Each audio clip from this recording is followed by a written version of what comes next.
ભારત સાથે ત્યારે જ વાત કરીશું જ્યારે ઉકેલ આવશે। ટેરિફ યુદ્ધની વચ્ચે રાષ્ટ્રપતિ ટ્રમ્પની ફરી ભારતને ધમકી, તો ભારતે બોઇંગ જેટ્સની ડીલ અટકાવી।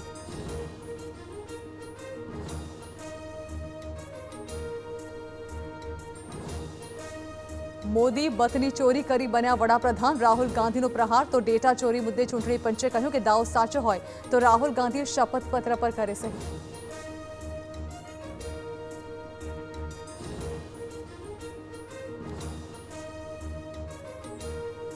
જે ભારતમાં નથી જન્મ્યા તેમને મતદાનનો અધિકાર નહીં, એસઆઈઆર પર અમિત શાહનો જવાબ, તો મમતાએ કહ્યું કે એસઆઈઆર માટે બંગાળ હાલ તૈયાર નહીં।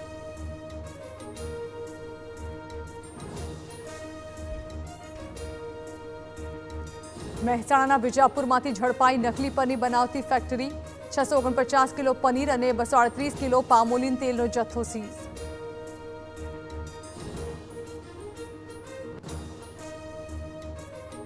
ગુજરાત એટીએસે બોગસ વિઝા રેકેટનો કર્યો પર્દાફાશ, ગાંધીનગર અને અમદાવાદમાંથી 4 ઝડપાયા, 41 લાખમાં બનાવ્યા હતા બોગસ વિઝા।